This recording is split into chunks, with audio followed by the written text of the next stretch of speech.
Perinatal Podcast. I am Meg Duke, and this is your mini episode where you have written in your stories for me to share back to the rest of our dear listeners. And I appreciate each and every one of you for that. Be sure to send in your messages to Meg at megdukelcsw.com in email, or you can certainly DM them to me on Amplify Wellness with Meg on Instagram. Or no one has done this yet. I'm hoping one day somebody is going to send me a voice note. That's my hope. I would love to put your voices out there, but you don't have to because I also appreciate anonymity and it's up to you. So, right now I've got them all to read for myself, so y'all get to hear me talk, and here we go. This one is one of my favorite because, well, no, I'm not, no, I just love it. I love it so much. Yes, here we go. So, getting out the door in the morning is a battle. Shoes go missing, someone forgets their water bottle, and there's usually at least one meltdown before we even hit the driveway. By the time we're all in the car, the stress is already high. One morning, instead of diving straight into the "Did you remember?" interrogation, I handed my kid my phone and said, "You're the DJ, pick the first song of the day." They lit up. We blasted some ridiculous pop song, and suddenly the energy shifted. We were still running late, but now we were laughing, singing, actually enjoying the ride instead of silently stewing in frustration. Now the car DJ, air quotes, is a daily ritual. Whoever gets in the car first picks the first song. It's a small thing, but it turns our chaotic mornings into something just a little bit brighter, and I'll take all the little wins I can get. I can't say how much I love this. It is, oh, it's gorgeous. It really is trying to find those small moments because there's so much going on that is so heavy and so hard. And it can be so easy to lose sight of the relationship in the midst of the chaos and the trying to make the schedule and the classes and whatever it is. And those things are important too, of course. And bless, I'm on the PTA at my oldest school, and I have such intense respect for that vice principal. And that is her job, is to make sure that we're all there on time and the state will come for her. And I get it. I really, really do. What I really like about this story, though, the writer said, we were already late. So why not do that? And then again, you can think about the different things that you can change in your morning routine so that it doesn't feel so rushed. But that's not the point of this. The point is, even in some of these moments when there's nothing else that can be done, what a gorgeous energy shift to say, pick a song. We're going to sing and dance and laugh and be late together. So I really love that one. Thank you so much for that one, dear reader.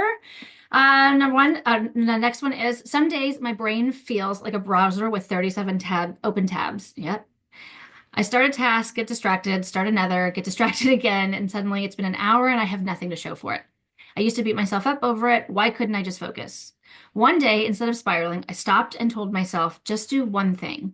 That's it. One thing, start to finish. I grabbed the pile of laundry on the couch and folded it. Done. Then I rode the momentum and tackled one more thing, then another.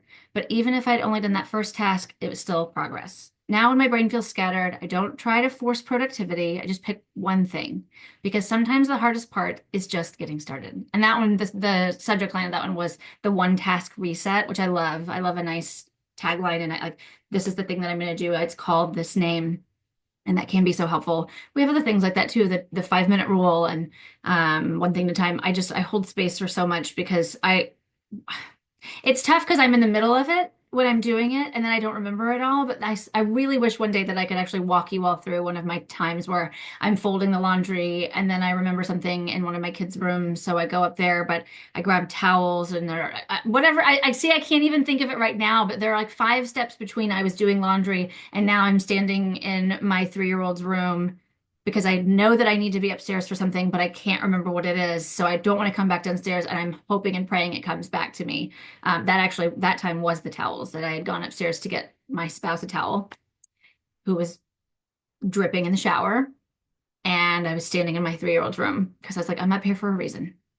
What is it? And I came back downstairs and I heard a Meg, ran back upstairs and got the towels. So I feel all of you.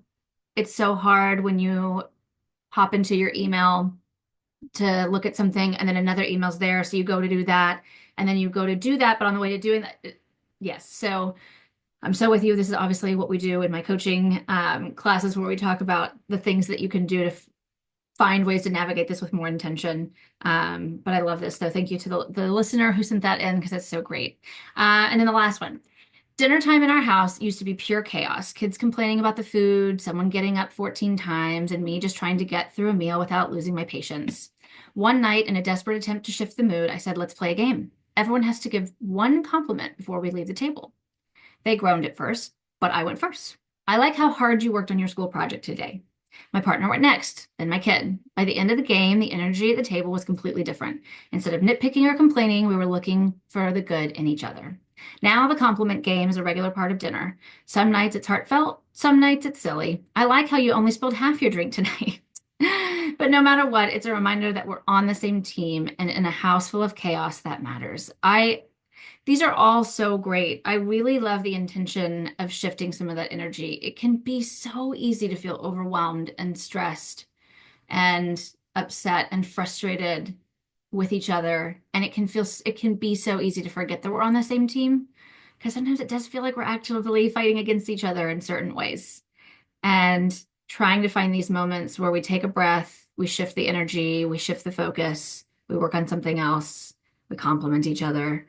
I really love all of these. These are amazing. I thank each and every one of you who have sent them in. We've got more coming for next week. This week was spring break, so that's why this episode was a little late, and I make no apologies for that. You all are getting it today, and that's great. Please be sure again to send me an email, meg@megdukelcsw.com. Send your stories via Instagram DM. I'm happy to take them there as well.